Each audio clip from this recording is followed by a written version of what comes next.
Good afternoon. I wanted to jump right in today. We'll, of course, update you on the wildfires. We'll make a presentation today on where we are as it relates to our positivity rate in the state of California, where we are with ICUs and hospitalizations in just a moment. But I wanted to begin up front to announce a new partnership we're advancing, to announce a new approach that we are pursuing in an effort to disrupt the testing market, to bring our market share into that market, to bring down costs for everybody and improve reliability and access for everybody in terms of getting tests and getting, more importantly, test results back in a timely manner.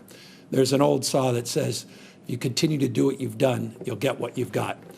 Right now, we are facing the prospects moving forward over the course of the next number of months of moving in to flu season. Time for flu season, of course, puts tremendous stress and demand for testing. People that develop flu-like symptoms are going to understandably and likely request that they get tested not only for flu, but also get tested for COVID-19. In anticipation of some of the stress that will place on our testing system, in anticipation of addressing some of the existing and persistent challenges with getting timely test results, as well as providing the kind of access, the quality access that provides for a lens of equity in terms of the testing, we're moving now in a new direction. Let me set let's give you an overview broadly of where we are in terms of what we're currently doing in terms of tests in the state of California. We have averaged roughly 100,000 tests every day in this state. You saw a few weeks ago it was over 132,000. We've been challenged by this heat wave and by these wildfires. But let's just put that slide to test roughly 100,000 or so tests a day. The average turnaround time on the test we've seen go north of 10 days, some cases 11, 12, 13 days.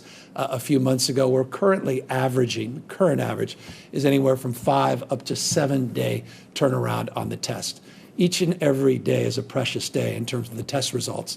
Once you get past a few days, those test results lose their resonance, lose their meaning and significance in terms of our capacity to mitigate your exposure, mitigate the spread of the disease, be able to do the kind of work that needs to be done in terms of the contact tracing, the quarantine, and isolation. In essence, when you're north of 10, 11, 12 days, the tests, dare I say, are quite useless. But they're also quite expensive. The average cost of what we refer to as a molecular diagnostic test, these are the PCR tests that many of you are very familiar with. The average costs of those tests is $150 to $200, which is quite significant. Just consider the state of California has done just shy of 11 million tests. You can pull out your calculator, do the math on 10.8 million tests, averaging anywhere from $150 to $200, the extraordinary cost of that diagnostic. We are now moving forward in a different direction to disrupt the market by partnering with someone who's very familiar, certainly to me as someone who's had 4 kids, the Perkin-Elmer test that many of you that have had a newborn baby are familiar with. In the state of California, we've had a partnership with Perkin-Elmer doing genomic diagnostic testing over 30 years. They're a partner that has proven to be effective and efficient and reliable for decades in this state. They are moving and have moved very aggressively in this space. And as a consequence of the development of the partnership that goes back years, an investigation of what is available in the market today by our testing task force, a needs analysis that was put together over the course of the last number of months. We have formalized a partnership now with Perkin-Elmer to build out a new laboratory here in the state of California with Perkin-Elmer's capacity to provide the full supply chain in terms of the reagents and the roughly 20 different ingredients that go in to a test. The state will be accountable for logistics and billing. We have other work that we're responsible doing, but this provides us the ability to have much more stability and the ability to provide more reliability to people that are at risk, essential workers, to address the issue of the supply chain constraints that we think will only grow, not diminish, into the flu season, to provide, as we say in this slide, some insurance against what we lazily refer to as the twindemic of flu and COVID season, to provide guarantees in terms of turnaround time for results, and ultimately to drive down the cost for everybody. This is exactly what the federal government should be doing.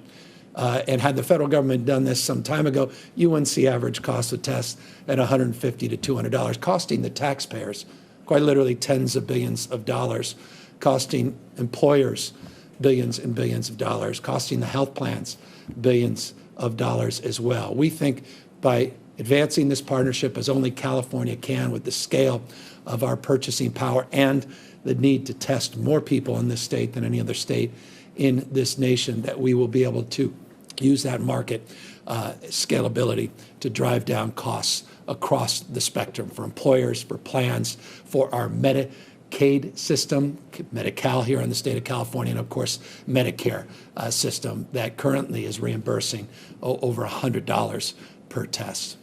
California is committing to a diagnostic testing partnership that will provide an additional 150,000 tests per day. So we're averaging over 100,000 tests a day. We were doing well north of 130,000 before the wildfires. We'll get back up into that range very shortly. This is additive. It's not a substitute. All the existing testing protocols that are currently in place, all the partnerships that we have advanced with our labs up and down the state, and some of these more mobile testing sites, we are only looking to disrupt the costs of that system, but not the access to those tests and those diagnostics in the existing system. But we want to add on top of it. But what is significant in this partnership is we are demanding test results back within 24 hours, the latest 48 hours, and we have provisions in the contract to guarantee that turnaround time. You get in within 48 hours, certainly within 24 hours, then we have the ability to make decisions in real time that will advance our efforts to reopen our schools for in-person education, reopen our businesses in a more effective and efficient manner, in a more sustainable manner. And by the way, we'll be putting out those guidelines Friday in terms of the new strategies we are advancing as it relates to reopening, based on some of the positive news that we will advance here in a moment in terms of our positivity rate and in terms of our hospitalizations and ICUs. But on testing, that's foundational. If we're going to sustainably reopen, we have to have the testing capacity. We have to have the results in a much more efficient period of time, allow us to make decisions on contact tracing, again, isolation, quarantine, and the like. Here's the new cost breakdown.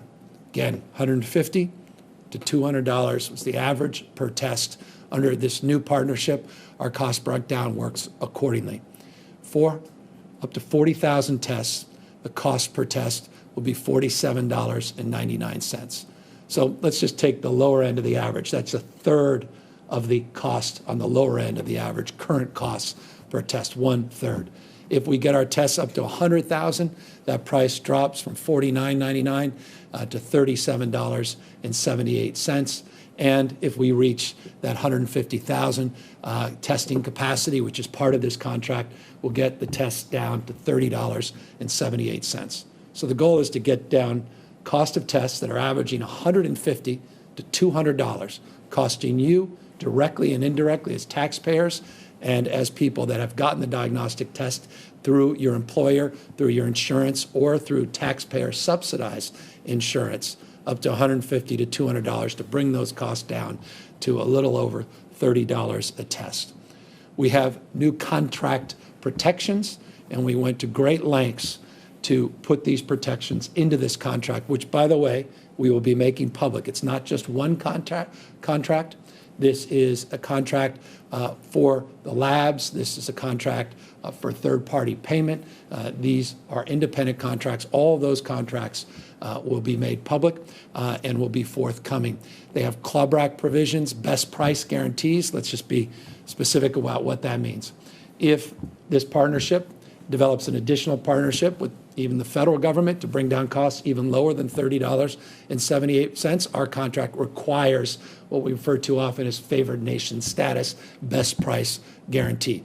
If there's new technology, and we are working to advance, we've got this X Prize that we're partnering with because we want to see innovation in this space, new technology to really drive down the costs of diagnostics and access to testing. We want it within minutes, not just days, and we recognize that's the direction we're all heading as a nation. Well, we have change in technology provisions that protect the taxpayers, protect us in this contract. Either this company provides that technology, or we have the ability to opt out and partner with those that do. We have also provisions that allow us to opt out of. We advance at scale the therapeutics that mitigate the spread of this disease and or vaccine that ultimately presents itself as a cure to COVID-19 where we can pull back. We also have upgrade capacity at zero cost for the flu package. And this is something many of us will get familiar with over the course of the next number of weeks and months as we get tested for influenza A and B and these RSV, this respiratory test. Basically, you can get 4 tests in addition with COVID, 4 tests in one. So we have a zero-cost upgrade as part of the package of partnership with this contractor for flu season. And we also have genomics upgrades and pooled testing upgrades as well. All the areas where we're trying to push the envelope, where we see the proverbial puck going, we want to skate to it. But right now, we need to scale. We need to provide some insurance. We need to bring down costs. We need to use our market muscle to do that using more business-like approach to bring down the costs and time in terms of the diagnostics. We have been working with our partners, not only through the testing task force, and again, let me just thank the testing task force for their entrepreneurial spirit, their innovative mindset, for all the work they did to scour existing providers to see what's available. And I can assure you, imagine there'll be questions, well, who else is out there? We have contacted some of the most well-known brands in this nation. We have tested their assertions. We kicked the proverbial tire on what they're capable of doing, but we needed more than 100,000 tests a day. We needed guarantees in terms of the supply chain. We needed guarantees in terms of the turnaround on test results. And we landed on this provider because we felt this provider was the one that could deliver and that has proven results, but that can deliver on what we're promoting here today. But we couldn't do what we're doing here today without additional partnerships. And I just want to thank, in particular, members of the California legislature, their leadership in the Senate and the Assembly, the budget chairs in the respected houses of the legislature for their guidance, for their feedback. We went out and talked to a number of our legislative caucuses about what they are hearing, what they need, what they're demanding in terms of equity, response times, diagnostic kind of diagnostics that they're looking for in terms of whether or not they wanted to move forward with PCR or antigen tests, what's the merits and demerits of the same. And all of that took shape over the course of the last number of weeks. But 2 people in particular really helped shape the expectations that we're putting out and promoting here today, and that's the respective chairs of the Senate Health Committees and the Assembly Health Committee. And I want to just personally express my appreciation to Dr. Pan, Senator Pan, and Assemblymember Wood, who's been dealing with all kinds of additional challenges, particularly with these wildfires, for their leadership, their stewardship, and their commitment to this cause of improving testing here in the state of California and helping support this effort. I'm very pleased that both are on the line, and I want to turn it over now to Senator Pan, who's been very generous and wants to offer some words as well. Senator? Thank you so very much, Governor. I want to thank you so much for your leadership I'm Dr. Richard Pan. I'm a pediatrician, a father, and chair of the Senate Committee on Health. And as a father, right now, I have one child who has started school doing distance learning. I have another child about to start school. And in order for us to get our kids back to school, in order for us to get our businesses back open, in order for people to get back to their jobs, we need to be able to contain this pandemic. And in order to do that, we have to have reliable testing. And so, again, our governor, California, is taking the lead in establishing a reliable form of testing for the people of California. And I'm really grateful to the governor for his leadership in making this happen. This is going to be essential so that we're able to test people in a timely manner, get the results in time that could support our contact tracing efforts as well. Without that, we're not going to be able to contain the outbreaks, not be able to safely send our kids back to school, to reopen more businesses. This is an essential step. In addition, as really pleased to know that this arrangement is also going to allow us to not only test for COVID, but also for flu. As we're approaching the fall, flu is going to rise. The symptoms are very similar. As a doctor, I'll tell you, it's going to be hard to tell the difference, but being able to have a test that at no additional cost will be able to tell us whether someone has COVID, the flu, or both is going to be very important diagnostically, as well as trying to track our epidemiology. I do have to take this occasion to urge everyone to get their flu shot. We want to prevent flu, not just try to treat it, but this testing is also going to be very important. So building our testing capacity is an essential step to us moving forward. This plan is something that I know the governor's office has been working very intensely on, and pleased to be part of this announcement, and where we are going to, again, build our capacity here in California, even as other states in our country, unfortunately, are struggling with this. Here in California, just like we did with PPE as well, where we said, you know what, we need to be sure that we create a reliable source of PPE. We now have to have a reliable source of testing that we can get results back in a timely manner so we can move our state forward. We can protect the people of California. We can ensure our essential workers are able to get tested when they need to. Be sure our health facilities, whether our nursing homes, our hospitals, as well as other places are safe and our schools are safe. This is so essential, and again, I want to thank the governor for his leadership in making this happen, and certainly as a physician and a father and chair of the Health Committee in the Senate, I'm very strongly in support of this proposal. Thank you. Thank you, Senator. Thank you for all of your hard work. Thank you for your support, and thank you for, more importantly, your leadership in this space. Also, in reminding people of the essential nature where it is appropriate to get the influenza shot, to get the immunization as we move into the flu season. That's an important reminder.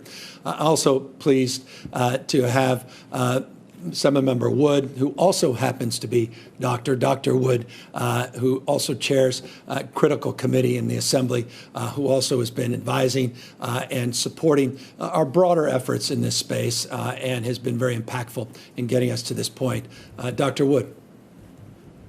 Thank you so much, Governor Newsom, and thank you so much for your efforts. Also, Dr. Ghali, I know, has been working hard, as so many have in the background. I guess you could use the phrase game changer, and we use that a lot, but I really mean it. This is a game changer for us. The ability to be able to test potentially 150,000 more a day and get those results back really quickly will really impact people's quality of life. I think of certainly as we approach flu season, the challenges where it seems like in flu season and cold season, everybody's coughing.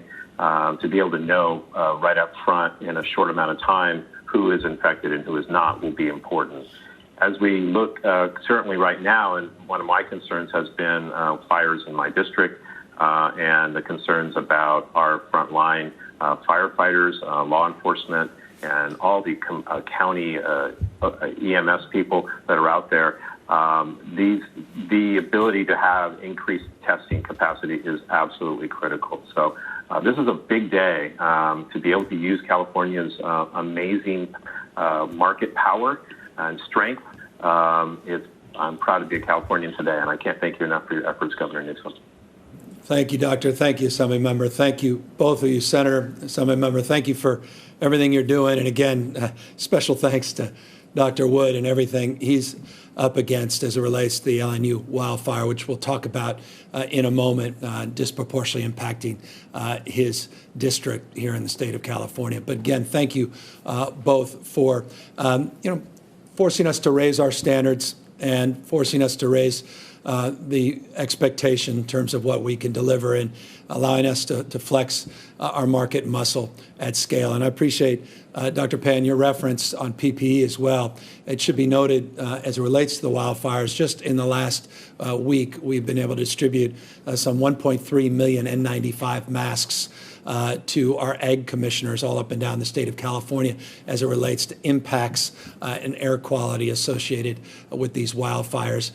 We would not have been in that position had we not secured hundreds of millions of procedure masks, surgical masks, and N95 masks, over 300 million in inventory, millions that are being distributed every single week. So I appreciate, in the spirit of that effort, in the spirit of scale and scope of a state as large as ours, that we're bringing that spirit into this effort. And again, we just thank you both for your leadership in that space. With that, let me transition. Dr. Galley, thank you as well. Of course, he'll be available for questions specific to this contract, but I cannot impress upon you more how proud we are, and thank you, Dr. Wood, for that reference. Dr. Galley's efforts in this space, working with the newly constituted testing task force to push the envelope here, demand more, and prepare for the next 8 to 10 weeks to build this capacity so we can get this contract in effect and start seeing the benefit of this effort. So again, within the next 8 to 10 weeks, we should see the fruits of this effort as we build out the lab space, as we work to get the logistics work done, and we meet all of the provisions set forth in the contract. Speaking of setting forth, we are putting every single asset we possibly can, point every conceivable resource to battle these historic wildfires. Historic because we've already crossed the threshold already this year in terms of acreage burned that puts us not on pace to have an historic wildfire season, but actually sets the pace for an historic wildfire season. We have over now 15,000 firefighters working the lines, hand crews, dozers, fire engines, traditional engines, every conceivable asset that we have, pushing the boundaries in terms of the state resources and the mutual aid system, as well as the benefits we've had from as far away as Kansas and Montana to the incredible support we're getting from Washington State, Oregon, among many other states. And we're grateful again to leadership in those states for assembling those assets and providing them in a timely manner to supplement our firefighting resources. Here's why. 700 fires now across the state since the beginning of this latest round. Fires that now has taken 1.3 million acres that have been burned. Just in the last 24 hours, to put things in perspective, we've had 423 lightning strikes, primarily dry lightning strikes, not in every instance, but primarily 50 new fires overnight. By the way, as of an hour or so ago, they have been effectively suppressed, all 50 of those new fires. But it gives you a sense of the magnitude and scope of what these incredible leaders, these incredible frontline heroes are doing every single day, not only to address what is top of mind in our consciousness, these 24 large-scale wildfires, but trying to mitigate the impact and spread of all these new fires that are lighting up on almost seemingly an hourly basis now here in the state. Tragically, we've lost 7 individuals. The good news that we have not found, and again, these numbers, they're sobering because you only know what you know. You don't know what you don't know as we get back in. Once the fires are suppressed and we get back in and we start seeing repopulation, we're likely to discover additional fatalities. But 7 to date, we have identified, and this goes for structures as well, identified just shy of 1,700 structures that have been destroyed. We anticipate that number to go substantially in the coming days and coming weeks. Let's talk about what we did a few days ago, and that's the update that I provided on Monday. a few days, Wednesday. We want to update you on where we are in containment and total number of acreage burned. As you recall, the LNU fire, the Lake Napa complex of lightning that occurred, this complex of fires, has on Monday was 22% contained, impacted 350 acres, 1,000 acres that is. Today, we've made real progress over a 48-hour period from 22% containment to 33% containment, and kept the acreage relatively intact, 350,000 acres to about 357,000. CZU fire, which has generated a lot of stress for no other reason than in recorded history, we've never seen a fire of this size and scope in this region of the state.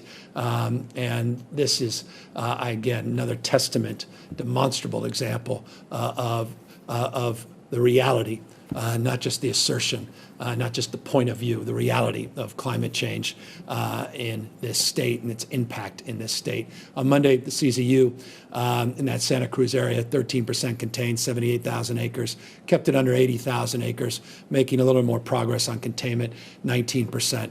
So encouraging LNU, CSU moving in the right direction, again, over a 48-hour period. The SCU, again, LNU and SCU represent the second and third largest fires in California's history, at least modern recorded history. Monday, 10% contained, 347,000 acres. Today, more than doubled the containment, 25%, and kept it relatively concentrated to 365,000 acres. I had the privilege of flying over that fire a couple days back, seen flames as high as 10 stories, 100 feet, an extraordinary complex that came together, one larger fire, incredible work being done. You really get a sense of that when you're flying over these fires, these dozer crews, the hand crews, the incredible work people are doing to prepare, including the fire drops, those red lines you see next to those dozer lines, and the incredible tactics that are displayed and deployed in these wildfires. Best in class, CAL FIRE, best in class, our mutual aid system.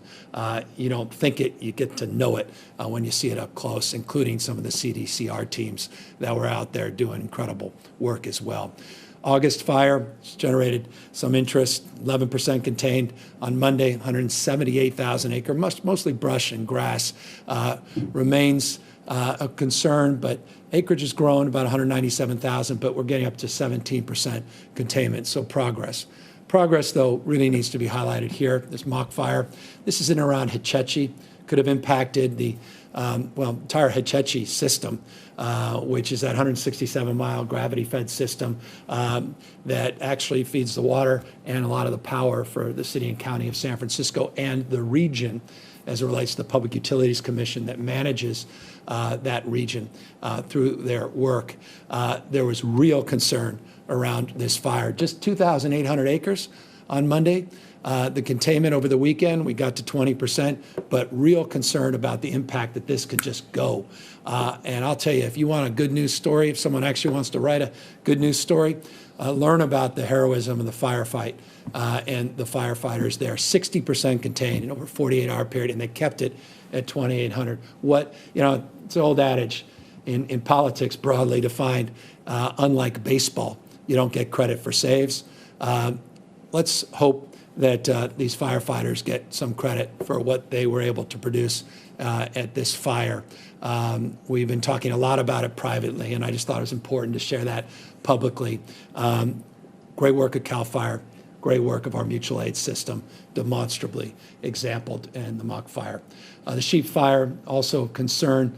This one has been stubborn, 0% containment, 26,000 acres. We're at 3%. It's grown modestly, but I highlight it because I may need to continue to highlight this over the course of the next number of days. And one other fire I wanted to highlight that was previously referred to as the Castle Fire, now the SQF fire. I know these are all hard to manage and to monitor, but we are managing to monitor all of them and wanted to socialize this more publicly with you. 0% contained on Monday, 5,000 acres. It's grown, tripled in size to about 18,000 acres. Still 0% contained as we pull more resources from Southern California, the Lake Fire and those other fires, and continue to make progress on these other complexes, we will be able to pull even more resources to help, and you'll see those containment numbers go up. But important fire to highlight, or complex, and I want to just again note that we are doing everything we can to get on top of that.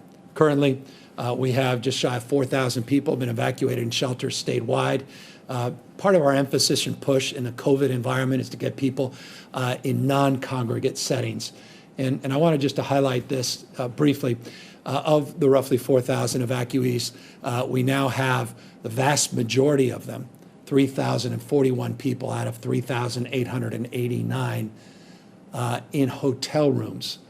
So they can cohort in a way where they're not mixing in these congregate facilities and settings, all part and parcel of the protocols we put in place for not only evacuees, but we had done for homeless individuals and those that were testing positive or coming into contact with people that tested positive that needed to isolate as part of our previous pandemic efforts. They're paying dividends as well in terms of our evacuation efforts. 14 shelters now fully operational, about 848 people in these congregate shelters. So you're seeing a decline in the total population in the congregate. You're seeing an increase in the non-congregate, the hotel rooms, which is encouraging, particularly, again, from a health and safety perspective in a COVID environment.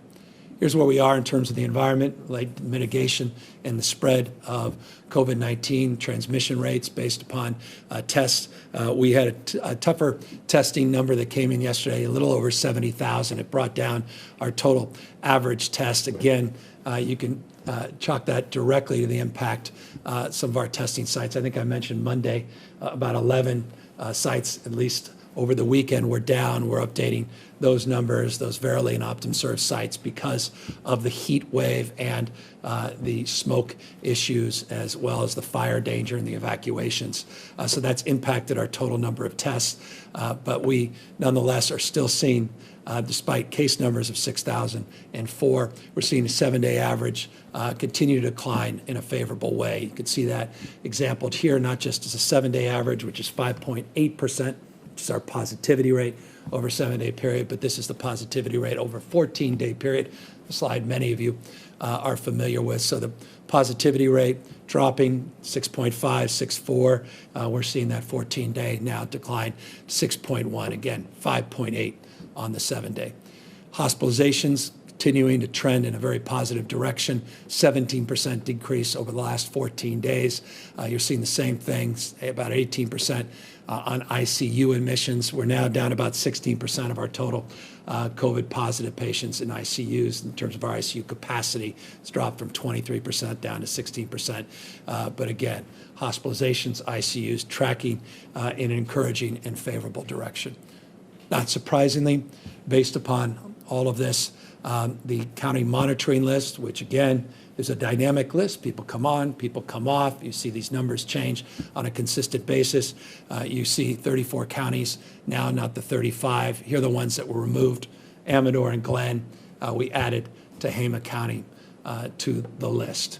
I'll remind you as we close on Friday, we'll be putting out the new sectoral guidelines, our new framework based upon experiences, best practices, and expressed concerns and input that we've received over the course of the last many weeks and months, particularly over the last many days, as we're working with local health officials on augmenting and addressing their concerns, augmenting those guidelines based upon those concerns addressed or insight that they're providing. And so Friday, expect that list, expect some other announcements on Friday, but we, again, today really wanted to highlight what is a predicate for any sustainable reopening, safely reopen in a sustainable way. We have to improve the testing protocols. Can't happen soon enough. Again, 8 to 10 weeks to get that moving and operationalized. It's additive.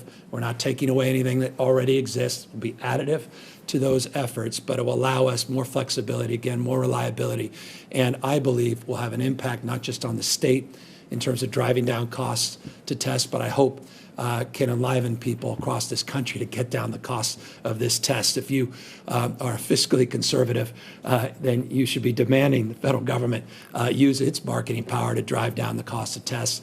In the state of California, we are doing our part, and we're hoping this can inspire others to do the same. And we hope to leverage these efforts, and we're also working outside the state potentially to include other states in these broader protocols and efforts if indeed that avails itself in terms of the success of this new partnership that we have formed.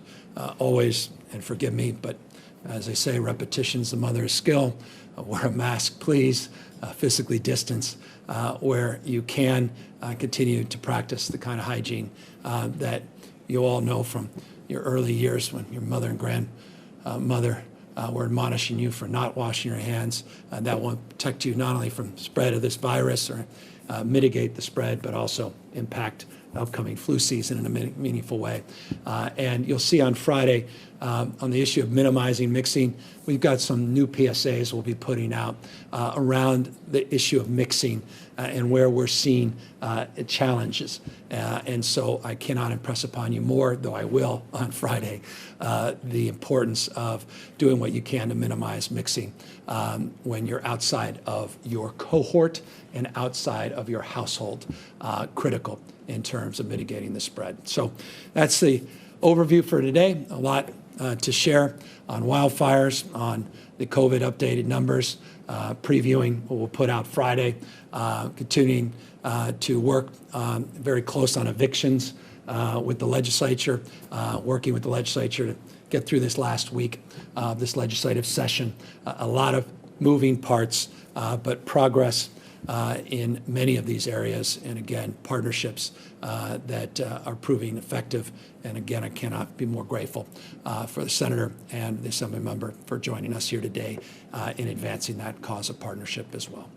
With that, happy to take any questions. Phil Willen, LA Times. Hi, Governor.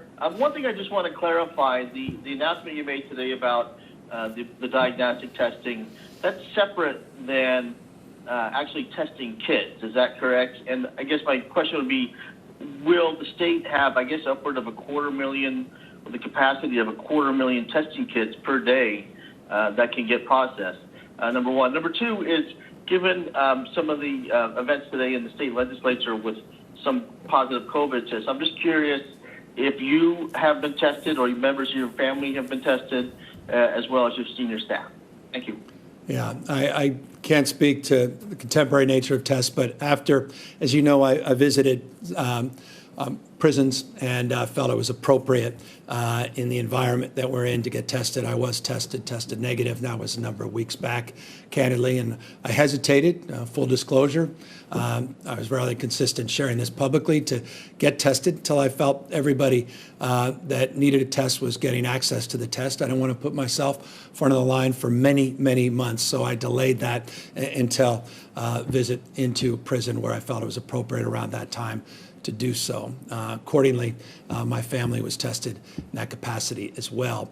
As it relates to the issue of the supply chain, all the reagents, all the fundamental ingredients, and again, there's 20 component parts in these PCR tests that are required, are part and parcel of this contract. And the reason we chose this particular company, not only is it a public company, not only have been partnered with this company for over 3 decades, not only is it very familiar with every parent out there that has one of those genetic tests that are mandated in the state of California for every newborn.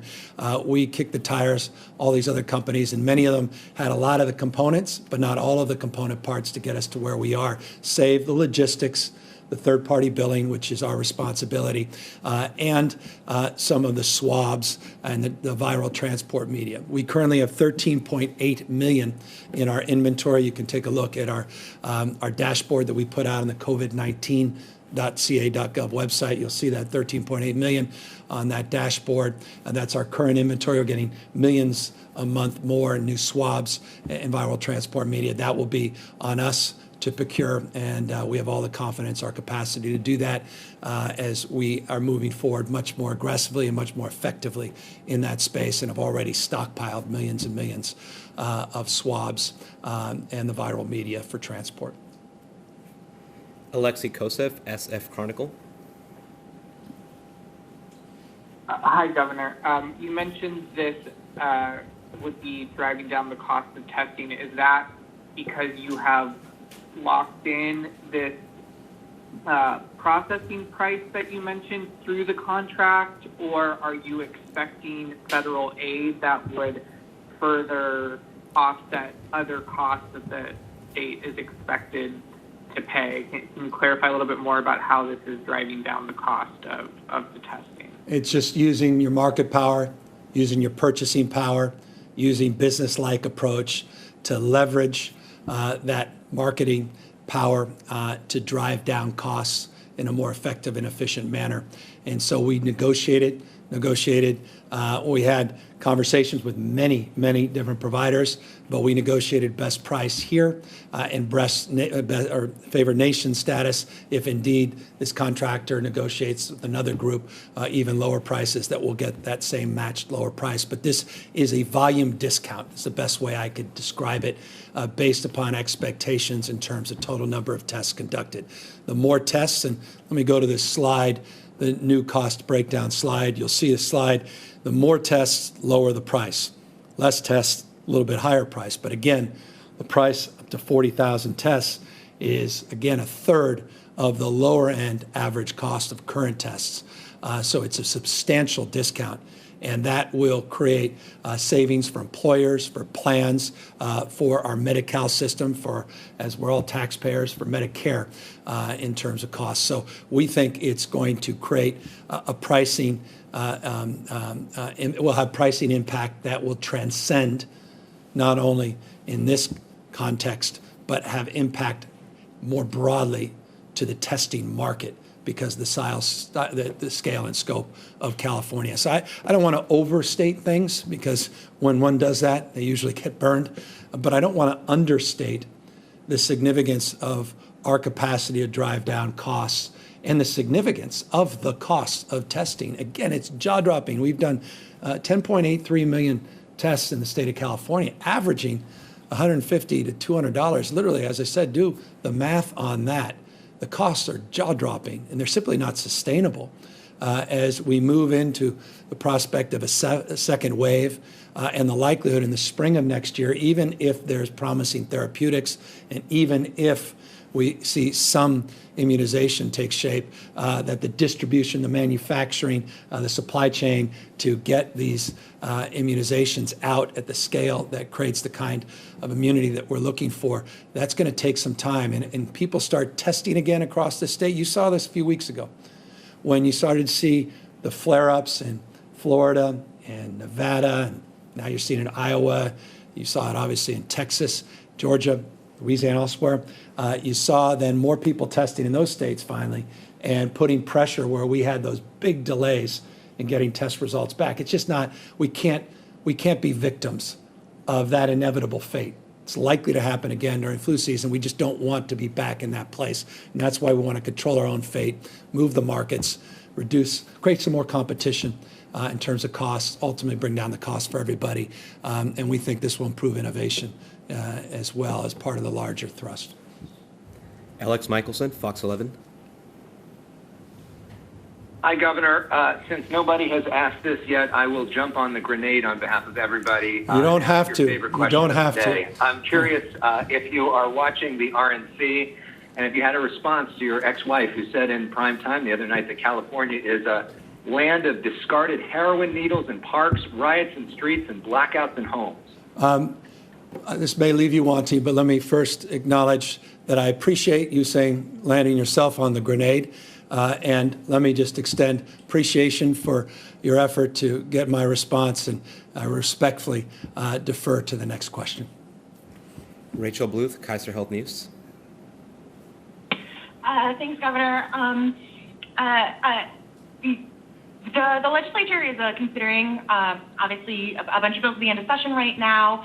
Bills on PPE and contact tracing have languished or died altogether. What would you like to see from them to get get to your desk to deal with the pandemic in the next few days? Well, we've been working. We've got hundreds of bills. We're currently in discussions and negotiation with the legislature on an hourly basis, not just a daily basis. The prospects of success with amendments, the prospect of failure with the bills presents themselves. I'm not going to get in to the details of that. It wouldn't be prudent at this stage. There's so much that's happening in real time. But we are advancing a collective cause, one that unites all of us across the spectrum, across both houses of the legislature, and that is to make sure that we're more prepared going into the future, make sure that we replenish, not just replenish our stocks, that we set a new bar, a new standard in terms of where we are, in terms of our preparedness going forward. We're trying to find out where we land, what's the appropriate level, where we don't overly indulge. A lot of these are perishable. A lot of these have end dates. We have to look at what's feasible, what's manageable, what's appropriate. And so that's the test to which we're engaged, test to which we continue to dialogue, and progress is being made in many instances. There are a number of different bills, as you noted, just on PPE. There's a number of bills more broadly across the spectrum related to this pandemic, and we continue to make progress in those conversations. Sophia Bolag, SACB. Hi, Governor. I'm hoping to get a little bit more clarity on the cost here for this contract or series of contracts. So the current average cost that you mentioned, that $150 to $200 per test, as I understand it, that includes not only just like the lab costs, but also the costs for personnel who are conducting the test, running the testing site, providing PPE for those people who are conducting the test. So can you explain, does this contract cover all of those costs? And, is that how you're able to get a number that is comparable to that current, overall cost that you mentioned? Yeah. And can you also explain, it sounded like you might have been saying that this will lower costs for health plans. How does that work if this is a contract between a company and the state? Perfect. So I have Dr. Galley's already out of his seat, moving in this direction, and could talk to you about how we're responsible for logistics, which means transporting the tests, how we're responsible for building out the lab site, and how we have assumed those costs and how we will get those costs reimbursed through these contracts, and what the assumed costs are specific to the cost breakdown that I provided for this new contract. He'll break those down, and then he'll more broadly describe who currently is paying for tests and why we believe this will lower the costs for employers, for the state, and for the plans.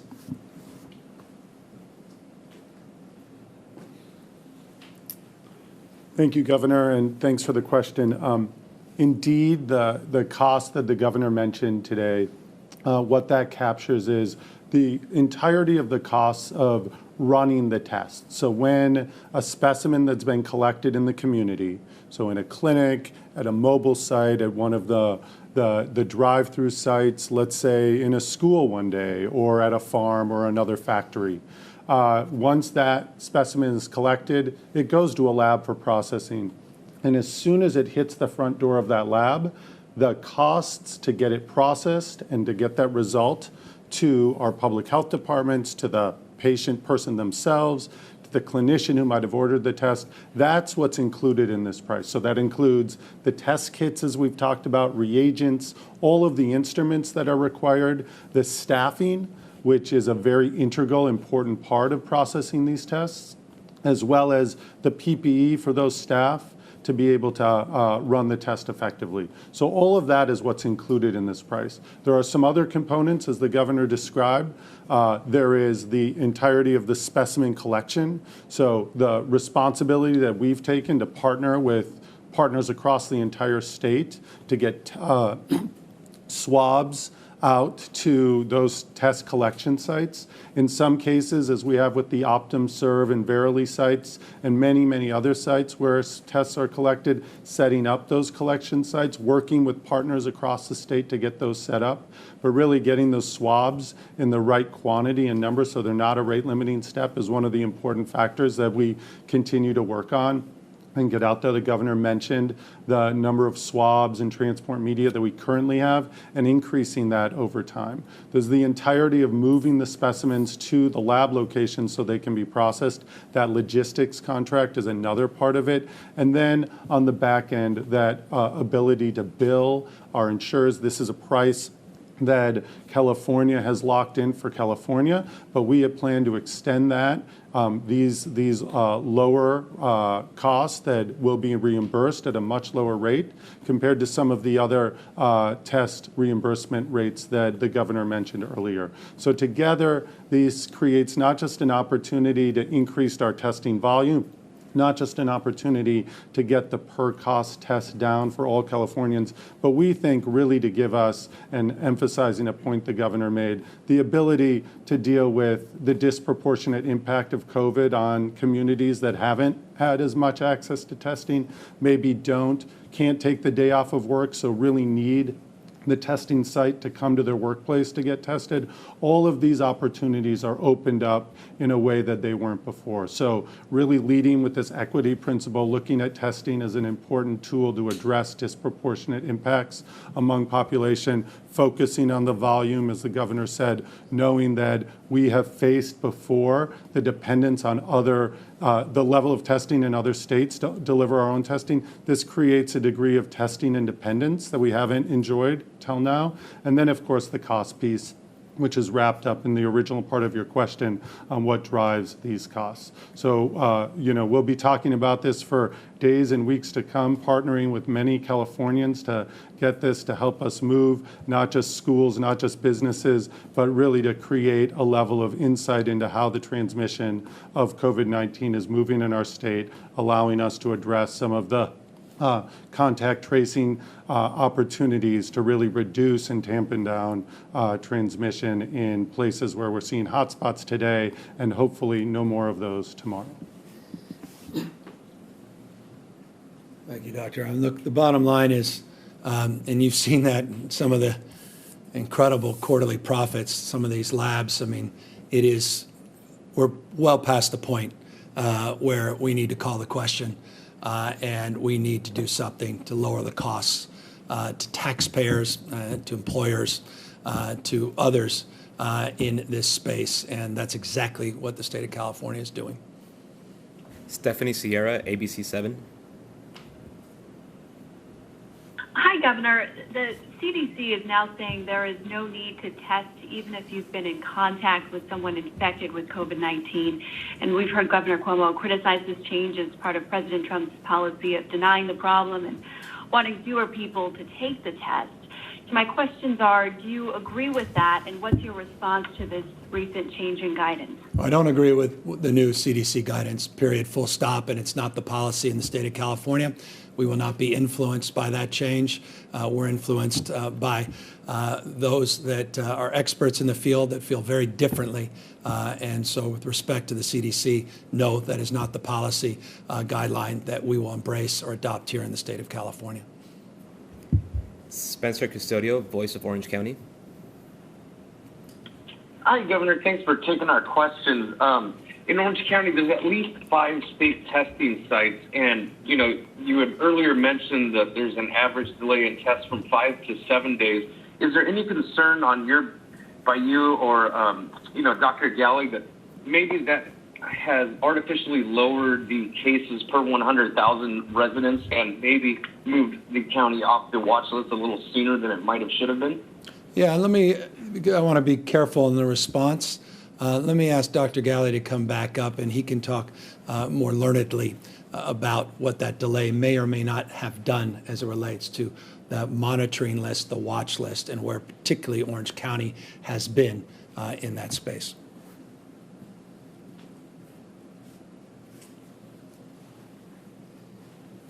Thanks again, Governor.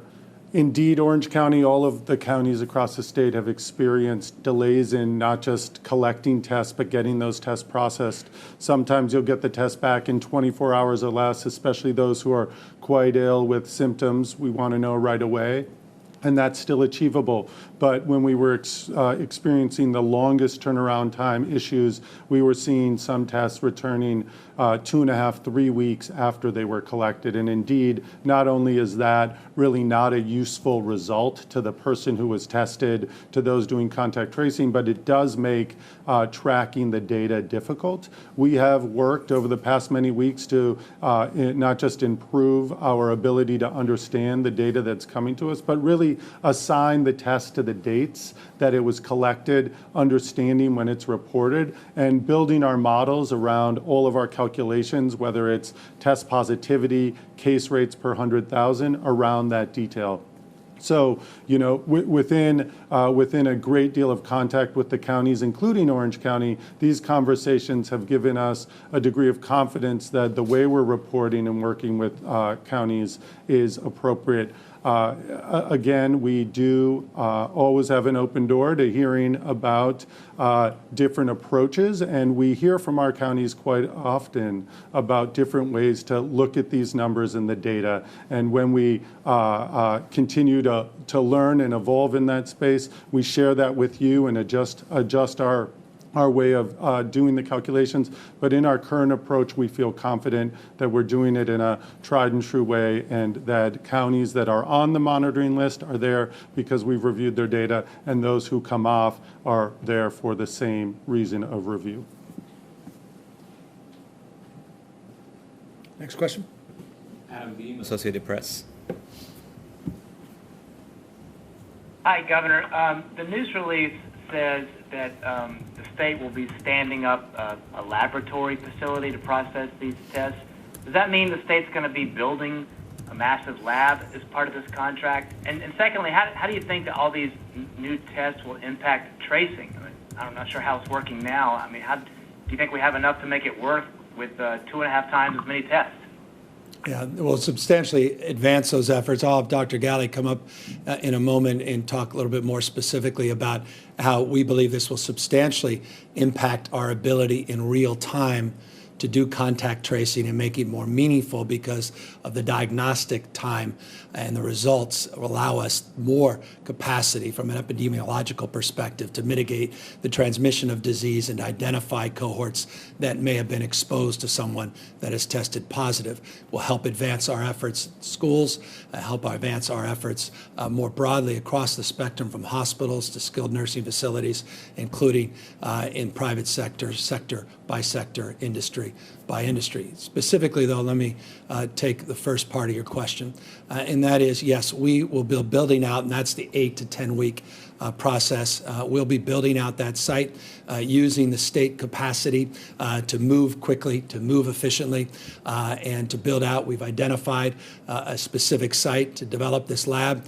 We have the people, we have the expertise, we have the specs, and we'll be moving forward very, very quickly. And that's why we were very eager to make public this proposal and this announcement so that we can move forward to do just that. And again, very gratified by the support of key members of the California legislature. Specifically, as it relates to that second part of your question, Dr. Galley can amplify a little bit more.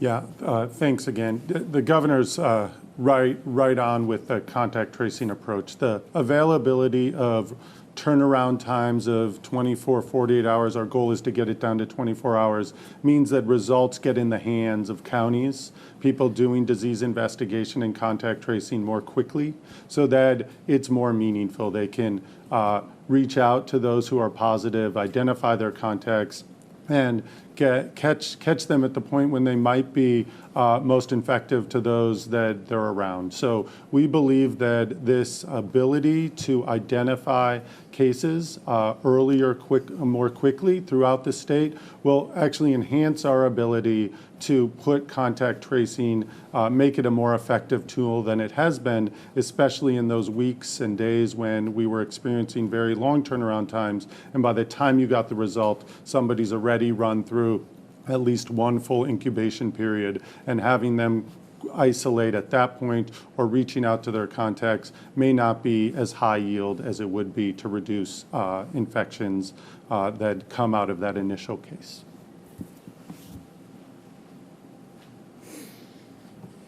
Final question, David Baker, Bloomberg News. Yes, Governor, I wanted to ask essentially two natural disaster-related questions. One, you touched on it earlier. Do you indeed blame this current fire siege on global warming? And then two, thinking of a natural disaster half the country away, I know we did have some mutual aid people coming in to help us from Texas, and I'm not sure about Louisiana, but there's a good chance a lot of first responders are going to be pulled to the center of the country to respond to Hurricane Laura over the next 24 or 48 hours. Are we going to lose people to that effort? And if so, do we have a plan for replacing them? Yeah, Texas has provided mutual aid support. Louisiana has not. We believe under the circumstances we were tracking, Governor Abbott certainly has been tracking very closely the prospects, the impact of this hurricane, and the benefit, again, of a hurricane is through the capacity, incredible capacity of NOAA and others to predict with a little bit more certainty when the impacts will begin to occur. They assessed that. They made a determination of what assets they felt they can provide the state, and he, under that circumstance, and we went back and forth, he felt that those assets were appropriate in terms of his total needs. Obviously, if the governor needs to take back those assets, we'll provide them immediately. And the good news is, as an example, specific to your question, just today we got a word back from Washington State. They're providing even more resources that would more than make up for any diminution of resources coming from Texas in particular. All the other states that have provided assets, we don't think will have any direct impact from the hurricane. So again, it's part of a broader mutual aid system. I noted last week when I talked about the mutual aid system on the West Coast that many other states were also experiencing wildfires, and so there were constraints already in this space. But 91 is the current cohort of engines that have come into the state of California, and we look forward to getting even more support from those states that have already provided it. And we also, as you know, have support coming from overseas.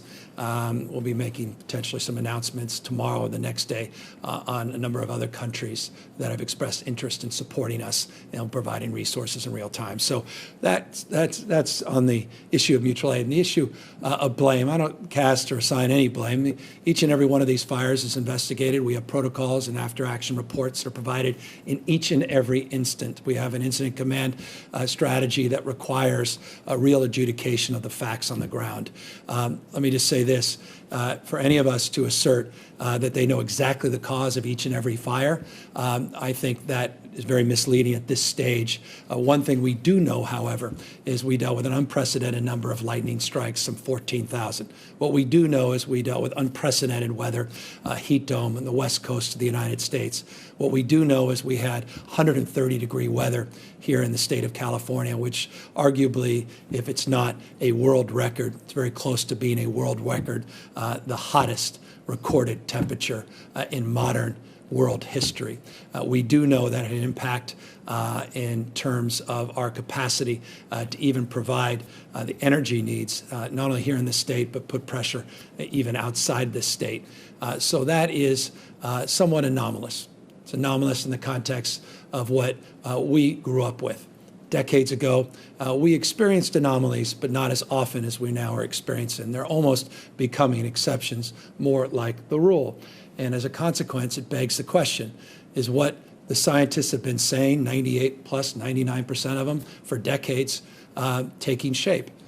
Is it in fact true that they no longer have asserted a point of view? They've proven their point of view. I would argue they have proven their point of view, where the hots simply are getting hotter. That's demonstrable. That's evidence-based, where the heat is such that we have fires, the likes of which we have never experienced in our lifetime. And that's also demonstrable in terms of the total number of acres burned this year, in contrast in comparison to previous years, and in the fact that we've had some of the most ferocious and damaging wildfires in modern recorded history.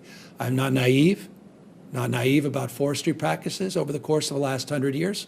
I'm not naive about the impact of structures and the acuity of consciousness around these fires as a consequence, the structure and lives that are impacted by these fires. All of those things have to be considered as well, but I am not in denial about climate change. As I said the other day, Mother Nature has joined the conversation.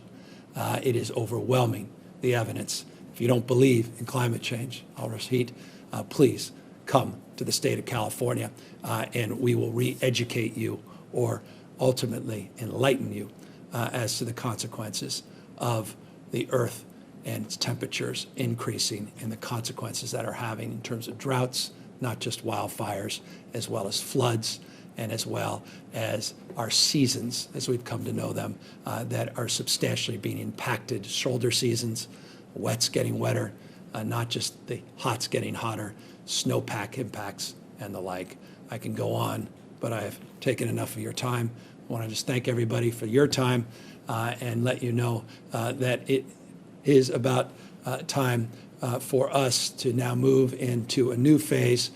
We look forward on Friday to illuminating you on what that phase will look like when we begin to move forward with some modified reopening in a much more prescribed way than we've seen in the past, in a different way than you've seen in the past, with timelines, scope, and expectations that will be set with, we hope, some real clarity and conviction as we announce those protocols on Friday, announce new PSAs, announce a series of other steps and points of contact and access to information, new website, all again on Friday. I want to continue to remind everybody importance of being vigilant, not only in terms of listening to those experts. If you're being told to evacuate, take seriously those evacuation orders.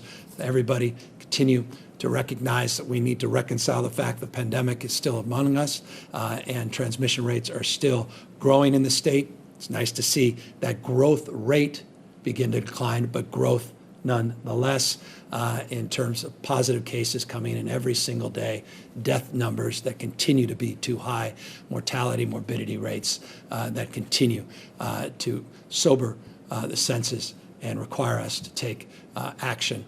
Nothing more impactful than wearing a face covering. Thank you. Look forward to catching up on Friday.